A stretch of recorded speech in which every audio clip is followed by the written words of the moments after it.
విలన్గా క్యారెక్టర్ ఆర్టిస్టుగా తెలుగు ప్రేక్షకుల మధ్యలో నిలిచిపోయారు గిరిబాబు గారు.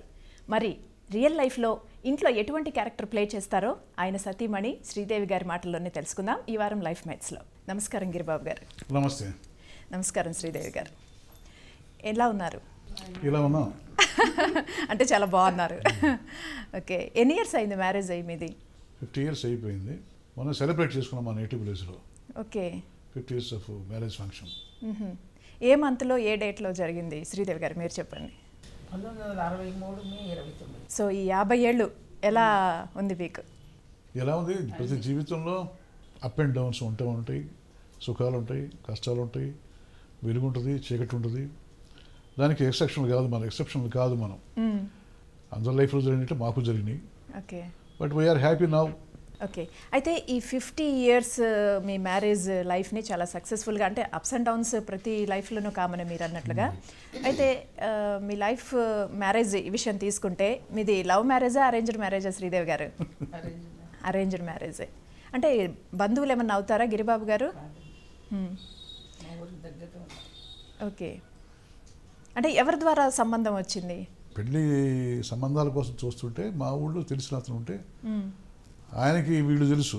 ఓకే, తెలుసు ఈ సంబంధం ఇట్లా ఉంది గొనసపూడిలో పక్కన ఊళ్ళో అని చెప్పి మాట్లాడడం, పోయి చూడడం మా మదర్ వాళ్ళు, తర్వాత ఓకే చేయటం, తర్వాత నేను పోయి చూడటం. ఓకే, సో చూడగానే నచ్చారా శ్రీదేవి గారు మీకు? చూడగా నచ్చకపోతే లేటుగా నచ్చితే ఎట్లా? అంటే ఇప్పుడు మీరు అప్పటికి మూవీస్కి ఎంటర్ అవ్వలేదు ఇండస్ట్రీకి? లేదు, 1963 అది. నేను 1973 ఫస్ట్ పిక్చర్. మ్యారేజ్ అయిపోయిన తర్వాత 10 సంవత్సరాలకి నేను ఫస్ట్ పిక్చర్ నేను చేసింది. ఈ లోపల 3 పిల్లలు, రఘు, బోసు, మాధవి, 3 పిల్లలు. తర్వాత నేను మద్రాసు పోయి ప్రయత్నాలు చేయడం, సక్సెస్ కావడానికి 73 అయింది. అయితే పెళ్ళప్పటికి మీరు ఏదైనా జాబ్ చేస్తున్నారా లేకపోతే స్టేజ్ ఆర్టిస్ట్గా పర్ఫార్మెన్స్? కాలేజీ నుంచి నేను రావడం జరిగింది. ఎర్లీ ఏజ్లో నేను ఒక్కడే అబ్బాయిని కాబట్టి ఎర్లీ ఏజ్లో మ్యారేజ్ చేశారు మా పేరెంట్స్. అంటే నా వయసు అప్పుడు 20 years, మా మిస్సెస్ వయసు 17 years. ఓకే, అందువల్ల నేను నా ఎడ్యుకేషన్ కంటిన్యూ చేయలేదు. తర్వాత ఇమీడియట్గా ఊళ్ళో ఉంటాం. ఊళ్ళోనే వ్యాపకం ఏంటంటే నాటకాలు, ఆటలు. అంటే చిన్నప్పటి నుంచి మీకు బాగా ఇంట్రెస్టా నాటకాల మీద? మా ఎయిమీస్ అంటే చిన్నప్పటి నుంచి నాకు ఏంటంటే సినిమాల్లో ప్రవేశించాలి ఏదో విధంగా అని ఒక ప్రగాఢమైన కోరిక ఉండేది. అంటే ఆ నాటకాలు మీకు ఇండస్ట్రీలోకి రావడానికి చాలా వరకు బాగా హెల్ప్ఫుల్ అయ్యాయి. ఓకే, సో తర్వాత మ్యారేజ్ అప్పుడు ఎంగేజ్మెంట్ ముందు జరుగుతుంది కదా, మ్యారేజ్కి ముందు అలా ఎంగేజ్మెంట్ జరిగిన దానికి మ్యారేజ్కి ఏమన్నా టైం ఏమన్నా ఉందా లేకపోతే డైరెక్ట్గా పెళ్లి చూపుల తర్వాత మ్యారేజ్ డేట్ ఫిక్స్ చేసేసారా? లేదు, జరగలేదు. ఓకే, మ్యారేజ్ ఎక్కడ జరిగింది? అత్తగారింట్లోనే జరిగిందా? సో అప్పుడు ఆ రోజులు తలుచుకుంటే ఎలా అనిపిస్తుంది మీకు? అసలు తెలియని వయసు అప్పుడు. 17 years అంటే సరే. అప్పుడు ఆ టైంలో అందరూ వయసులు అయ్యాయి. ఇది జనరల్గా మ్యారేజెస్ 20 yearsకి, 17 yearsకి, 15 yearsకి చేసే అనవాయితీ. అట్లాగే మా మ్యారేజ్ కూడా జరిగింది. మరి పెళ్లి చూపులప్పుడు గిరిబాబు గారిని చూసారా మీరు? నేను పెళ్లి చూపులు పోయినప్పుడు కాఫీ తీసుకొచ్చి ఇచ్చింది, నన్ను సరిగ్గా చూడలేదు. బట్ వాళ్ళ అక్కయ్యలు, వాళ్ళ ఊళ్ళో వాళ్ళు, నన్ను చూసిన వాళ్ళు వాళ్ళంతా బాగానే చెప్పారు, బాగుంటాడు, అందంగా ఉంటాడు అనుకోవడమే కానీ పెళ్లి రోజు చూసాను. ఓకే, చూసిన తర్వాత వాళ్ళు చెప్పినట్టే అనిపించిందా మీకు? వాళ్ళు ఏమన్నా ఇంకొంచెం తక్కువ ఏమన్నా చేశారు లేకపోతే ఎక్కువ చేశారు చెప్పారని ఏమన్నా అనిపించింది? ఓకే, తర్వాత ఇప్పుడు భార్యాభర్తలు అంటే మిస్అండర్స్టాండింగ్స్ ఏ ఒక్క విషయాల్లో, పిల్లల విషయం కావచ్చు, అటుపోట్ల విషయం, ఏదైనా కొంచెం ఇది ప్రాబ్లమ్స్ వచ్చినప్పుడు కోపతాపాలు అనేవి సహజం. మీ ఇద్దరిలో ఎవరికి ఎక్కువ కోపం వస్తుంటుంది? గిరిబాబు గారికి. నేను అట్లా అంటాను. సరే మీరు చెప్పండి, ఏ విషయంలో గిరిబాబు గారికి ఎక్కువ కోపం వస్తుంది? మనం చెప్పింది ఎదురు చెప్తే కోపం వస్తుంది. ఎదురు చెప్పడం ఎందుకు? అంటే కాసేపటి తర్వాత మాట్లాడినా ఓకే, అంటే తను చెప్పేటప్పుడు అయితే మొదట వినాలి. పిల్లల విషయంలో అయినా అంతేనా? వాళ్ళు కూడా ఎదురు చెప్పకూడదు. సరే మీరు చెప్పండి, శ్రీదేవి గారికి ఎందుకు కోపం వస్తుంటుంది? ఏ విషయంలో కోపం వస్తుంటుంది శ్రీదేవి గారికి? ఆవిడకి చిరాకు అంటే అర్థం లేదు చిరాకు. ఎంతసేపు మా ఇద్దరు చిరాకులు నాది కాసేపు ఉంటుంది, తన కోపం ఉన్న చిరాకు కూడా కాసేపే ఉంటుంది. బండి మామూలే. లేకపోతే 50 సంవత్సరాలు, ఈ సంవత్సరాలు ఎట్లా సాగుతుంది ఇది? 50 ఏళ్ళు సక్సెస్ఫుల్గా. ఓకే. పెళ్ళి 63లో అయింది, తను 73లో ఇండస్ట్రీలోకి ఎంటర్ అయ్యారు. ఈ 10 ఏళ్లలో 3 పిల్లలు కూడా పుట్టారా మీకు? సో మరి తను ఇండస్ట్రీ వైపు వెళ్ళాలి అన్న ఇంట్రెస్ట్ ఉంది అని తనకి చాలా ఎయిమ్గా పెట్టుకున్నారు కదా, మీకు ఎలా అనిపించింది ఆ విషయం? తను మీకు చెప్పారా నాకు ఇండస్ట్రీ వైపు వెళ్ళాలి, నేను మూవీస్లో యాక్ట్ చేయాలనుకుంటున్నాను అని? మీకు ఎలా అనిపించింది అప్పుడు? అంటే మీరేమన్నా వద్దు అట్లా ఏమన్నా అన్నారా? సపోర్ట్ చేశారా? తన భయం తనకు ఉంది. ఏంటంటే మద్రాసులో మనకు తెలిసిన వాళ్ళు, మనం రికమెండ్ చేసేవాళ్ళు, మనం గైడ్ చేసేవాళ్ళు, గాడ్ ఫాదర్స్ ఎవరు లేరు కదా. ఈయన ప్రయత్నం చేస్తున్నాడు, సరే బాగానే ఉంటాడు, బాగా నటిస్తున్నాడు. మరి అవకాశం రావాలంటే ఎవరు ఆధారం కావాలి, ఎవరన్నా మన గాడ్ ఫాదర్ లాంటి వాడు, పరిచయస్తుడు ఎవరైనా ఉండాలి మనకు సంబంధించిన వాడు.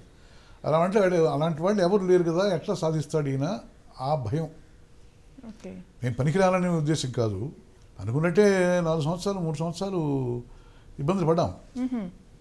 అంటే ఏదో హీరోలు బుక్ చేయడం, వాళ్ళు తీరాకపోవడం, మళ్ళీ ఇంకో హీరో బుక్ చేయడం, వాళ్ళు తీరాకపోవడం, ఇలా వెంటాడింది దురదృష్టం. ఓకే. అయితే మీరు హీరోగానే ఉండాలనుకున్నారా, లేకపోతే ఏ క్యారెక్టర్ అయినా చేయాలి? హీరోగా ఉండాలనే వెళ్ళింది, హీరోగానే బుక్ చేశారు.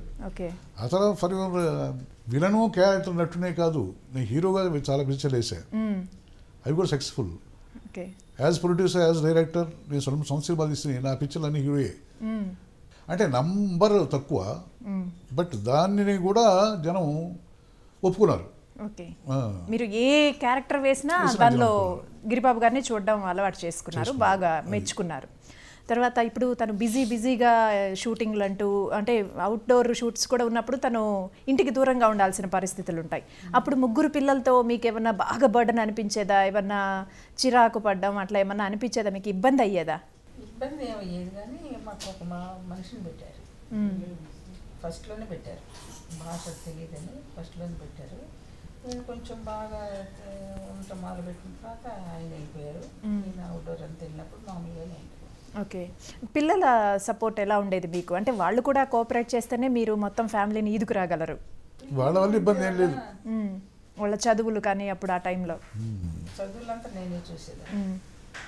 ఓకే. ఆయన షూటింగ్ బిజీగా ఉండేవాళ్ళు కదా, రాత్రి మొదలు షూటింగ్, నైట్ కూడా షూటింగ్ చేసేవాళ్ళు. వెళ్తుండే వాళ్ళ ఎప్పుడన్నా షూటింగ్స్కి మీరు ఎలా చేస్తారు ఏంటి చూద్దామని ఆ టైంలో? ఆ అట్మాస్ఫియర్ అదంతా ఎలా అనిపిస్తుంటుంది శ్రీదేవి గారు? అంటే ఇంట్లో గిరిబాబు గారికి, అక్కడ సెట్లో గిరిబాబు గారికి చాలా తేడా ఉంటుంది ఖచ్చితంగా. అంటే ఆ క్యారెక్టర్లో ఇన్వాల్వ్ అయిపోవాలి కాబట్టి మీకు ఎలా అనిపిస్తుంటుంది అప్పుడు? అవి స్టార్టింగ్లో ఉంటాయి ఇవన్నీ. ఇది కొత్తగా మన సినిమాలు నటించినప్పుడు, కొత్తగా సినిమాలు షూటింగ్ చూడటానికి వచ్చినప్పుడు ఉంటాయి తప్ప తను వచ్చేవాళ్ళు కాదు. ఇప్పుడన్నా వచ్చినా కూడా అప్పుడు ఏదైనా ఫీలింగ్ ఉంటుందేమో, కానీ ఆ తర్వాత మన రొటీన్ వర్క్, మా వృత్తి ఇది అయిపోయింది కదా. ఈయన రొటీన్ వర్క్ అయిపోయింది. నేను ఉద్యోగస్తుడు ఉద్యోగానికి పోయి ఎట్లా వస్తాడో, నేను అట్లా ఉద్యోగానికి పోయి వచ్చినట్టు కదా. అంటే హౌస్ వైఫ్ కూడా అదే పద్ధతిలో ఉంటుంది. తర్వాత ఇంట్లో మీరు మాత్రమే పిల్లల్ని చూసుకుంటూ ఉన్నప్పుడు, అంటే మీకు సపోర్ట్ ఒక మనిషిని పెట్టారన్నారు. అంటే చెన్నైలో ఉండడం వల్ల బంధువులు కూడా రాకపోకలు తక్కువగా ఉండేవే, ఏమన్నా వాళ్ళు కూడా వచ్చేదన్నా హెల్ప్ చేస్తుండే? బంధువులు, మాకు బంధువులు పరంపర ఎప్పుడు మా ఇంట్లో 10-15 మంది భోజనం చేస్తానే ఉండేవాళ్ళు. తర్వాత మీరిద్దరు పెళ్ళైన తర్వాత ఫస్ట్ చూసిన మూవీ కానీ, లేకపోతే ఎక్కడికైనా ఒక ప్లేస్కి వెళ్ళారు లొకేషన్కి అనేది ఏమన్నా గుర్తుందా మీకు? ఇప్పుడు అక్కడ ఈమె డెలివరీ కోసం చిరాలు ఎడితే, చిరాలు లవకుశ రిలీజ్ అయింది అప్పుడు. ఓకే. లవకుశ, ఆ లవకుశ సినిమాకి ఇద్దరం వెళ్ళాం అనమాట. షీఈస్ క్యారింగ్ అంటే మంత్స్. ఓకే. లవకుశ చూసాము. అప్పట్లో మీ ఫేవరెట్ హీరో ఎవరు? నాగేశ్వరరావు గారు బాగా ఇష్టం. రామారావు గారు ఇద్దరు ఆ మూవీస్ బాగా చూస్తుండేవాళ్ళు. ఓకే.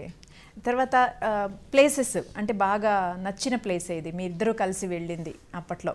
మా ఊళ్ళో ఉండేవాళ్ళం, లేకపోతే ఒంగోలు పోయేవాళ్ళం అంతే తప్ప, బాపట్ల మా షెడ్యూల్ ఉంటే అక్కడే ఉంటే అక్కడికి వెళ్ళేవాళ్ళం తప్ప ప్రత్యేకంగా ఎక్కడికో పిల్లల్ని తీసుకొని టెంపుల్స్ అని అట్లా ఏదైనా ఫెస్టివల్స్ వచ్చినప్పుడు అట్లా టైం ఏదైనా? ఆ కారణం ఏంటంటే మ్యారేజ్ అయినా 3 years పిల్లల పుట్టడం జరిగిపోయింది. నెక్స్ట్ నేను ఇండస్ట్రీకి ప్రయత్నాల కోసం వెళ్ళాను. ఆ తర్వాత మనకి ప్రవేశం అయిన తర్వాత ఆయన అంతా ఫ్యామిలీ షిఫ్ట్ చేశారు. ఈవెన్ ఊటీ తీసుకుపోదామన్నా కూడా ఎంతవరకు వెళ్ళగలను నాకు. ఎందుకని శ్రీదేవి గారు? ఊటీలో చలి ఎక్కువ అని చెప్పి రాదు, భయం. అంటే ఊరు వదిలి వెళ్ళాలంటే, లేకపోతే ఇల్లు వదిలి వెళ్ళాలన్నా కూడా తెలియని భయం లాంటిది ఏమైనా ఉంటుందా? ఆ ప్లేస్కి చలి ఎక్కువ చోట్లకి వచ్చింది. తర్వాత గిరిబాబు గారిలో మీకు బాగా నచ్చే గుణాలు ఏంటి శ్రీదేవి గారు? మంచివారు. మంచివారంటే ఎలా? అంటే అందరూ బాగుండాలనుకునేవారు. ఈ కుళ్ళులు, పిచ్చితాలు, ద్వేషాలు, ఈర్ష్యలు మనసులో పెట్టుకోవడం అదంతా ఏం ఉండదు. ఓకే. కోపం వచ్చినా కూడా వెంటనే మళ్ళీ మాట్లాడతారు. నిమిషంలో ఆ కోపం అంతా పోతుంది. సో ఒక భర్తకు ఉండాల్సిన మంచి లక్షణాలు అన్నీ ఉన్నాయని మీరు మనస్ఫూర్తిగా నమ్ముతారు. మీరు ఏం చెప్తారు శ్రీదేవి గారి గురించి? నేను చెప్పేది కూడా అదేగా. సేమేనా? సేమ్ లక్షణాలే ఉన్నాయంటారా? అయితే ఇందాక ఓ మాట చెప్పాను, 50 సంవత్సరాలు దాంపత్య జీవితం అనేది సాఫీగా జరగడం అనేది రేర్, అంతే కదా. అవును. చాలా సందర్భాల్లో తక్కువగా ఉంటుంది పర్సంటేజ్. ఏదంటే మేము కలిసి కష్టపడ్డాము, నష్టపడ్డాము, సంతోషించాం, అన్నిట్లో పాలుపంచుకున్నాం ఇద్దరం. మేము పడ్డ బాధలు కూడా చెప్పడానికి అవకాశం లేని బాధలు పడ్డాం ఇద్దరం. మనం ప్రయత్నించేటప్పుడు ఇబ్బందులు, అవమానాలు, సక్సెస్ కాలేకపోవడం, ఆ తర్వాత ఊళ్ళో విలేజెస్ కాబట్టి విమర్శలు, అవమానాలు ఇవన్నీ భరించాము ఇద్దరం. ఇది ముందు కాస్త ఉచ్చస్థితిలో ఉన్నవాళ్ళం, తర్వాత కొంచెం డౌన్ఫాల్ కావడం. డౌన్ఫాల్ అయితే విలేజెస్లో సమాజంలో మనకి ఉండే గౌరవం అవి కూడా ఇద్దరం సమానంగా పాల్పంచుకొని ముగ్గురు పిల్లల్ని సాక్కుంటూ అట్లా చేసుకుంటూ అప్పుడు పడ్డ బాధలు మామూలు విషయం కాదు. అది ఇద్దరం కంబైన్డ్గా మేము అనుభవించాము, ఒకరికొకరు అర్థం చేసుకొని ఆ బాధలను అధిగమించాం. సో కష్టాల్లో సుఖాల్లో రెండిట్లోనూ శ్రీదేవి గారు మీకు తోడున్నారు. అది లేకపోతే అట్లా లేకపోతే మనం ఈ విజయం సాధించడానికి అవకాశం ఉండేది కాదు. ముందు అంటే నేను ఆవిడ చెప్పడం కాదు, ముందు గిరిబాబు, ఫస్ట్ ఆప్షన్ మీరే, తర్వాత పిల్లలు, అందుకంటే ఇంకా అదృష్టం ఉంది. Very good. ఓకే శ్రీదేవి గారు, ఇప్పుడంటే పిల్లలు పెద్దవాళ్ళు అయిపోయి వాళ్ళ బాధ్యతలన్నీ కూడా తీరిపోయాయి, మీరు కూడా కొంచెం టైం దొరికింది మీ ఇద్దరికి టైం స్పెండ్ చేయడానికి కూడా. సో ఇప్పుడైనా ఏదైనా దేవాలయాలకు కానీ లేకపోతే ఏదైనా పిల్లలకు కావాల్సిన వస్తువులు, మనవాళ్ళకి మనవరాళ్ళకి కావాల్సినవి షాపింగ్ కోసం ఇద్దరు కలిసి వెళ్తుంటారా? మా ఊరు వెళ్తాం ఇద్దరం కలిసి. అది ఎక్కువ ఇష్టం మీకు? దేవాలయాలు, టూర్లు అన్నీ అవి. అవునా? ఆ ఊరే. ఓకే. ఎన్ని రోజులు అక్కడ స్పెండ్ చేసి వస్తుంటారు? ఎన్ని రోజులు ఖాళీ ఉంటే అన్ని రోజులు. అవునా? ప్లాన్ చేసుకొని ఇద్దరు వెళ్ళిపోతారు. ఓకే. మరి అక్కడ వెళ్ళినప్పుడు అందరూ ఒక పెద్ద ఆర్టిస్ట్ వచ్చారు అనేది ఆల్రెడీ ఎస్టాబ్లిష్డ్, వాళ్ళకందరికీ తెలుసు కాబట్టి వాళ్ళందరూ వచ్చి మళ్ళీ పలకరింపులు అవన్నీ ఎక్కువ ఉంటుంటాయి కదా, మీకు ఎలా అనిపిస్తుంటుంది? చాలా మంది ఉన్నారు ఫ్రెండ్స్, చుట్టూ చూడటానికి వచ్చేవాళ్ళు వస్తుంటారు. విలేజ్లో ఉన్నప్పుడు నేను రెగ్యులర్గా వెళుతుంటాం కాబట్టి ఊళ్ళో ఫ్రెండ్స్కి నేను కొత్తగా కనిపించను కాదు. పక్క ఊరు వాళ్ళు వచ్చారని తెలిస్తే వాళ్ళు చూడడానికి వచ్చి పోతూ ఉంటారు. అదొక కార్యక్రమం. సమ్మర్లో మటుకు May 1 to June 10 వరకు మస్ట్. 1 month 10 days. అంటే మనవడు మనవరాళ్ళని వీళ్ళని తీసుకొని వెళ్తుంటారా? హాలిడేస్ కదా, టోటల్ ఫ్యామిలీ మొత్తం వెళ్తారు అక్కడికి. మాకు అదే ఊటీలు, కొడైకెనాల్, సొంత ఊరు అంటే సొంతగానే ఉంటాం అక్కడే. సంక్రాంతికి 20 days. తచ్చిమ ఈ లోపల ఏదైనా ఖాళీ వస్తే ఆ ఖాళీ కూడా మళ్ళీ ఆ ఊరికి వెళ్తాం. ఓకే. మరి వంటలు అవన్నీ కూడా అక్కడ మీరు మన ఆంధ్ర వంటలే మొత్తం బాగా చేసి ఎప్పుడు పిండి వంటలు అవన్నీ ఎప్పుడు రెడీగా ఉంటాయా? అయ్యే వంటలు ఎప్పుడు కూడా? అంటే తమిళనాడులో ఉన్నప్పుడు కూడా మీరు ఆంధ్ర వంటకాలే ఎక్కువగా? తమిళనాడు వంటకాలు మనం ఏం చేస్తాం సరే, ఇడ్లీ, సాంబారు, చట్నీ, దోశ అంటే ఇది మామూలు. అక్కడ ఉన్నది ఇక్కడ ఉన్నది. శ్రీదేవి గారు చేసే వంటల్లో మీకు బాగా ఇష్టం అయింది ఏది? తను బాగా చేస్తుంది, పలానా వంటకం బాగా చేస్తుందని మీరు ఏది చెప్తారు? ఒకటని కాదు, అన్నీ బాగా చేస్తాయి. అవునా? ఏ వంటైనా చాలా చక్కగా చేస్తాయి. కాకుండా ఇప్పుడు ఇండస్ట్రీలో కూడా నేను షూటింగ్కి వెళ్తుంటే అందరూ అడుగుతారు, వచ్చా గిరిబాబు మధ్యాహ్నం క్యారేజ్ చెప్పబోయా అని. వంట బాగుంటుంది కాబట్టి. ఇక్కడే కాదు, మద్రాసులో ఉన్నప్పటి నుంచి కూడా ఇదే అనుభూతి మాకు. నేను షూటింగ్కి వెళితే ఆ షూటింగ్లో ఏంటంటే ఆటోమేటిక్గా ఒక 7-8 మందికి భోజనం మధ్యాహ్నం రావాల్సిందే. మరి మీరు చేసి పెట్టేవాళ్ళ ఎప్పుడన్నా విసుగు అనిపించేదా? ఇంతమందికి చేయాలి అంటే ఇబ్బంది ఏమైనా అనిపించేదా? విసుగు అనిపిస్తే నేను ఎందుకు చెప్తాను. తర్వాత ఎప్పుడన్నా తనకి ఫ్రీగా ఉన్నప్పుడు కిచెన్లోకి వచ్చి ఏమన్నా ఐటమ్స్ చేయడం కానీ మీకు హెల్ప్ చేయడం కానీ ఇప్పుడు వరకు ఈ పెళ్ళైన 50 ఏళ్లలో చేశారా ఎప్పుడైనా? కాఫీ పెట్టడం కూడా చాలు కాదు. ఊరిక నేను ఏదైనా ఆమ్లెట్లు అట్లాంటివి వేస్తుంటే వచ్చి ఏదంతా ఉల్లిపాయ కట్ చేయటం అట్లాంటివి తమాషాలు చేస్తారు. ఉల్లిపాయలు కట్ చేసిస్తారు. ఓకే. పోనీ మీరు చేసే వంటకాలకి పెళ్ళైన కొత్తలో ఏమైనా పేర్లు పెట్టడం అట్లా ఏమన్నా చేసేవాళ్ళ? ఇది ఇట్లా కాదు అట్లా కాదని? కొత్తగా కూడా ఉన్నారు కదా. తన హెల్ప్ తీసుకొని మీరు వంటలన్నీ నేర్చుకున్నారు. అంటే పెళ్ళప్పటికే వచ్చా మీకు వంటలు? బాగా తెలీదు, తను అన్నీ నేర్పించారు. తను బాగా ఇష్టమైన ఫుడ్ ఏది తనకి? డిష్ గారెలు. గారెలు. ఎప్పుడు పండగ వచ్చినా మీరు గారెలు చేసి పెడతారు. తర్వాత పిల్లలతో తను బాండింగ్ ఎలా ఉంటుంది గిరిబాబు గారు? చిన్నప్పుడు అంటే షూటింగ్లో బిజీగా ఉన్న, అంటే స్టేజ్ షోస్ అప్పుడు చేసేవాళ్ళు చిన్నపిల్లలుగా పిల్లలు ఉన్నప్పుడు. ఆ టైంలో ఇంటికి వచ్చిన తర్వాత పిల్లలతో ఎలా కేరింగ్ ఉండేవాళ్ళు మీరు? అప్పుడు చాలా బిజీగా ఉండడం, నైట్ షిఫ్ట్లు కూడా ఉండేవి. ఇంటికి రావడానికి 9, 10, ఒకసారి 12, 2 ఇట్లా అయ్యేది. పిల్లలు నిద్రపోతుండేవాళ్ళు. నేను మళ్ళీ ఏకమా లేచి 6 o'clock బయలుదేరి వెళ్ళిపోవాల్సి వచ్చేది. అట్లా ఒక్కోసారి నెల లేకపోతే 15 days 20 days కూడా వాళ్ళు లేకముందు వెళ్ళిపోయేవాడిని, వాళ్ళు పడుకున్న తర్వాత వచ్చేవాడిని. వాళ్ళ డౌట్ వచ్చి కూడా అడిగేవాళ్ళు, నాన్న ఊరికి పోయాడా, నాన్న ఊరికి వెళ్ళాడా, ఎక్కడ ఏ ఊరు వెళ్ళాడా చెప్పడుతుండేవాడు. అలా చేసాం రాత్రి 3 అప్పుడు. సరే నా ఇప్పుడు ఏంటంటే 9 to 6 అలా చేస్తాం అనుకోని. అంటే పిల్లల్ని మిస్ అవుతున్నాం అన్న ఫీలింగ్ మీకు ఎక్కువగా వచ్చేది? ఉంటుంది, మిస్ అవుతాను. ఎందుకంటే అప్పుడు చిన్నపిల్లలు కదా, ఆ ఫీలింగ్ ఉంటుంది. But at the same time మన భవిష్యత్తు, మన కెరియర్, వాటిని నిలబెట్టుకోవాలి, నెంబర్ ఆఫ్ పిక్చర్స్ చేయాలి, డబ్బు సంపాదించాలి, పేరు సంపాదించాలి, ఆ పట్టుదల, ఆ దీక్ష ఒకటి ఉండలా. అందులో కొంత సాక్రిఫైస్ చేయాలి, తప్పదు లైఫ్ని. ఓకే. అయితే తను గిరిబాబు గారు ఒక ఎయిమ్తో ఎలాగైనా మూవీస్లోకి రావాలి అని స్టేజ్ ఆర్టిస్ట్ నుంచి అలా వెళ్తున్న క్రమంలో ఎంతో కష్టపడి, తను రాత్రింబవళ్ళు కష్టపడి అటు ఫ్యామిలీని అటు తన కెరీర్ని రెండు కూడా బ్యాలెన్స్ చేసుకోవాల్సి వచ్చిన పరిస్థితిలో మీకేమైనా ఎప్పుడైనా తనతో ఇబ్బంది అనిపించిందా? అంటే మనకెందుకు వచ్చిన గొడవ, ఈ సినిమాలు ఇవన్నీ ఎందుకు, ఏదైనా జాబ్ చూసుకోండి అని ఎప్పుడైనా చెప్పారా మీరు? కాదు, అసలు మనకెందుకు వచ్చిన గొడవ అంటే పడిన బాధలు మా ఇద్దరికి తెలుసు.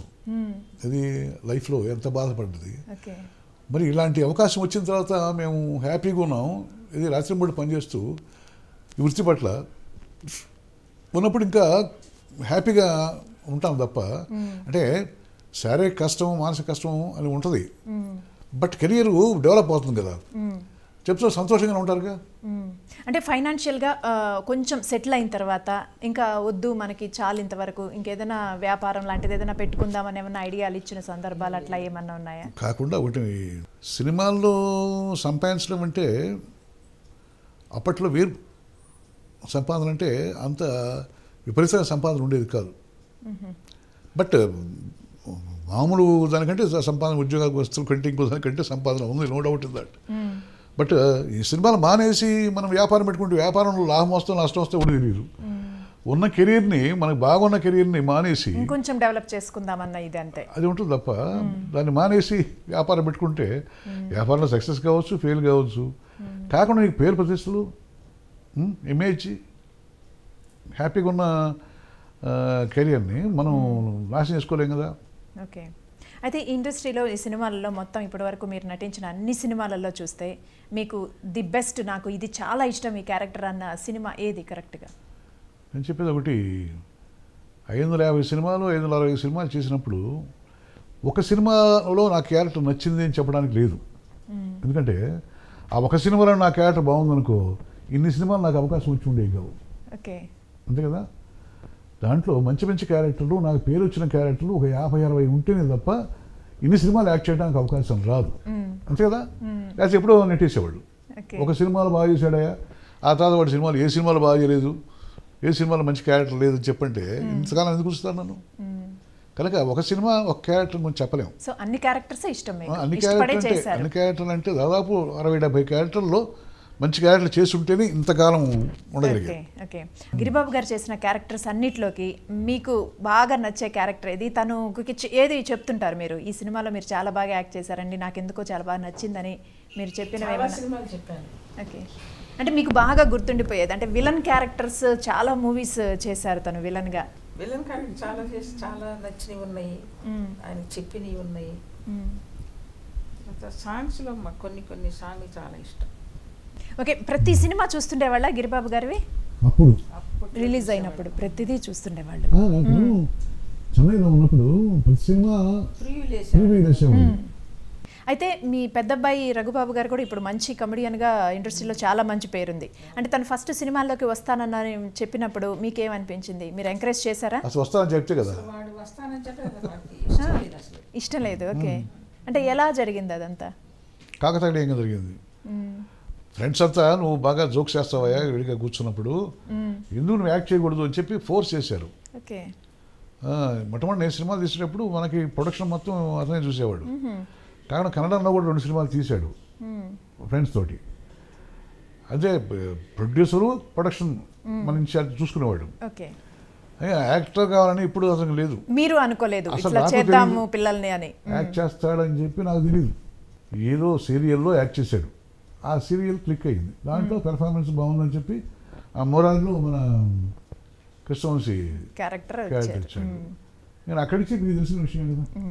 ఓకే, తర్వాత శ్రీదేవి గారు ఈ పెళ్ళయి సక్సెస్ఫుల్గా 50 ఏళ్ళు కంప్లీట్ చేసుకున్న ఈ తరుణంలో మామూలుగా ఇప్పుడు వరకు గిరిబాబు గారు మీకు ఏమైనా గిఫ్ట్లు ఇచ్చున్నారా? ఇచ్చుంటే మీకు మంచి గిఫ్ట్ అనేది ఏది ఉంది? వెరీ గుడ్, పెద్ద గిఫ్ట్ ఆయన అంటారు. మరి మీరు ఎప్పుడైనా ఇచ్చారా గిరిబాబు గారికి గిఫ్ట్లు? గిఫ్ట్ అంతేనా, ఒకరికొకరు గిఫ్ట్? ఇప్పుడు పిల్లలు పెద్దవాళ్ళు అయ్యారు కాబట్టి వాళ్ళ సపోర్ట్ ఎలా ఉంటుంది? వాళ్ళ నుంచి ఏమన్నా మీకు ఎలాంటి సపోర్ట్ వస్తూ ఉంటుంది? అంటే ఇంట్లో ఉన్న మీకు హెల్ప్ఫుల్గా ఎలా ఉంటుంటారు? మా పిల్లలు ఇంతవరకు మాది ఇప్పటికి కూడా ఉమ్మడి కుటుంబమే. ఇప్పటికీ మా మాటకి మీరిపోయేది లేదు, మా మాటకి ఎదురు చెప్పే ప్రశ్నే లేదు. ఇప్పుడు మా ఫాదర్ మాటకి మేము ఎదురు చెప్పాం. ఇప్పుడు ఈవెన్ నేను ఈజ్ నౌ 103, ఆయన మాటకి ఎదురు చెప్పాం. ఓకే, అట్లాగే మా మాట కూడా ఎదురు చెప్పే ప్రశ్నే లేదు.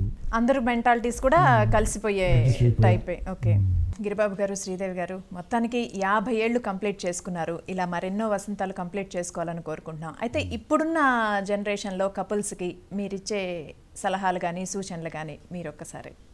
ఇప్పుడు ఆదర్శం అంటే ఒకటే నేను చెప్పేది, ఇన్ని సంవత్సరాలు మేము కలిసి కష్టపడ్డాం, సుఖపడ్డాం, ఇన్ని చేసుకున్నాం, ఇన్ని బాధలు బరువులు భరించాం. అయినా కూడా మేము ఇప్పుడు 50 సంవత్సరాలు మేము పూర్తి చేసుకున్నాం. అలాగే అందరూ ఎన్ని కష్టాలు ఉన్నా నష్టాలు ఉన్నా కూడా కలిసిమెలిసి కుటుంబాన్ని చక్కదిద్దుకుంటూ మాలాగే ఆదర్శవంతంగా ఉండాలని వాళ్ళని కోరుతున్నాను. మీరు చెప్పండి శ్రీదేవి గారు. అంతే, గిరిబాబు గారు ఏది చెప్తే దానికి అంతే. Okay, thank you very much అండి, మీ విలువైన సమయాన్ని మా V6 ప్రేక్షకుల కోసం లైఫ్ మేట్స్లో స్పెండ్ చేసినందుకు thank you very much. Thank you very much Sridevi గారు. సో చూసారు కదా ఈ వారం లైఫ్ మేట్స్. వచ్చే వారం మరో బ్యూటిఫుల్ కపుల్తో లైఫ్ మేట్స్లో కలుసుకుందాం.